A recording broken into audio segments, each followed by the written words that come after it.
प्रश्न 1। कवि ने कठिन यथार्थ के पूजन की बात क्यों कही है?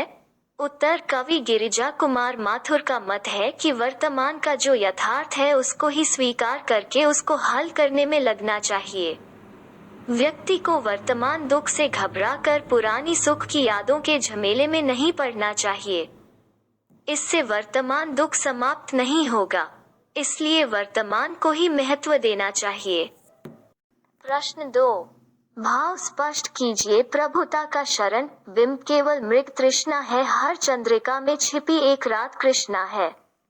उत्तर। इन पंक्तियों का भाव है कि पुराने बड़प्पन की अनुभूति मृगमरीचिका की तरह एक भ्रम मात्र है।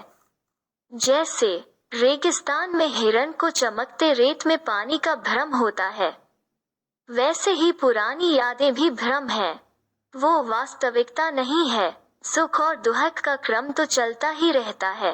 प्रकृति का सत्य है कि चांदनी रात के बाद काली अंधेरी रात आती ही है। इसलिए यथार्थ का साहस के साथ सामना करना चाहिए। प्रश्न 3। छाया शब्द यहाँ किस अर्थ में प्रयुक्त हुआ है? कवि ने उसे छूने के लिए मना क्यों किया है? उत्तर। छाया शब्द यहाँ पुराने समय के सुख देने वाली स्थितियों की याद के लिए प्रयोग हुआ है। वर्तमान दुख में अतीत की सुखद स्मृतियां कोई लाभ नहीं देती हैं, क्योंकि स्मृतियों से मुक्त होते ही दुख और अधिक बढ़ जाता है। इसलिए कवि ने उन यादों को छूने अर्थात ध्यान में रखने के लिए मना किया है। ये यादें वर्तमान दुख को बढ़ाती हैं, कम नहीं करती हैं। प्रश्न 4। कविता में विशेषण के प्रयोग से शब्दों के अर्थ में विशेष प्रभाव पड़ता है। जैसे कठिन यथार्थ। कविता में आए ऐसे अन्य उदाहरण छांट कर लिखिए और यह भी लिखिए कि इसमें शब्दों के अर्थ में क्या विशिष्टता पैदा हुई। उत्तर। कविता में ऐसे अन्य उदाहरण तथा उनके अर्थ की विशिष्टता इस प्रकार है। सुरंग, सुधियां, सुहावनी, रंग बिरंगी और सुहावनी यादें। रंग बिरंगी। हर चंद्रिका में छिपी प्रत्येक सुख में कोई न कोई दुख छिपा होता है। सुख में दुख छिपना। शरद रात, सर्दी से युक्त रातें। सुख की रातें, सुख के दिन। प्रश्न 5। मृग तृष्णा किसे कहते हैं? कविता में इसका प्रयोग किस अर्थ में हुआ है? उत्तर। रेगिस्तान में चिलचिलाती धूप में प्यासा हिरण सूर्य की किरणों से चमकते रेत को पानी समझकर वहां पहुंचता है, किंतु वहां पानी नहीं होता। यह पानी का भ्रम मात्र है। इसी को मृग तृष्णा कहते हैं। प्रस्तुत कविता में इसका प्रयोग अतीत के बड़प्पन के एहसास के अर्थ में हुआ है। अतीत के बड़प्पन का एहसास भी एक भ्रम है, वास्तविकता नहीं। प्रश्न 6। बीती ताही बिसार दे आगे की सुधि ले। यह भाव कविता की किस पंक्ति में झलकता है? उत्तर। बीती ताही बिसार दे आगे की सुधि ले का भाव कविता की निम्नलिखित पंक्तियों में झलकता है। जो न मिला भूल उसे कर तू भविष्य वरण। प्रश्न 7। कविता में व्यक्त दुख के कारणों को स्पष्ट कीजिए। उत्तर। कविता में व्यक्त दुख के कारण निम्न प्रकार हैं। 1। भूतकालीन सुख का स्मरण करने से दुख होता है।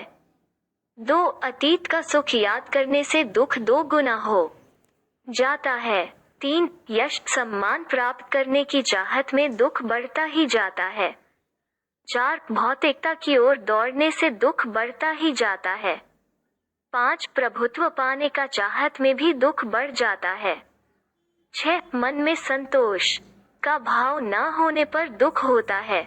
7। जो वस्तु प्राप्त न हो सकी उस पर पश्चाताप करने से दुख होता है। रचना और अभिव्यक्ति। प्रश्न 8। जीवन में है सुरंग, सुधियां, सुहावनी से कवि का अभिप्राय जीवन की मधुर स्मृतियों से है। आपने अपने जीवन की कौन कौन सी स्मृतियां संजो रखी हैं? उत्तर। हमने अपने जीवन की निम्नलिखित स्मृतियां संजो रखी हैं। 1। बचपन के वे दिन जब हम सभी भाई बहन एक साथ खाते पीते व खेलते थे। 2। विद्यालय में वाद विवाद प्रतियोगिता में प्रथम स्थान आना। कोष्टक। 3। सहपाठियों के साथ शैक्षिकी भ्रमण पर ग्वालियर शहर का भ्रमण। 4। गर्मी की रातों में छत पर सोते हुए एकटक आसमान के तारों को निहारना। प्रश्न 9। क्या हुआ जो खिला फूल रस बसंत जाने पर। कवि का मानना है कि समय बीत जाने पर भी उपलब्धि मनुष्य को आनंद देती है। क्या आप ऐसा मानते हैं? तर्क सहित लिखिए। उत्तर समय बीत जाने पर भी उपलब्धि मनुष्य को आनंद तो देती है परंतु उसका स्वाद कम हो जाता है।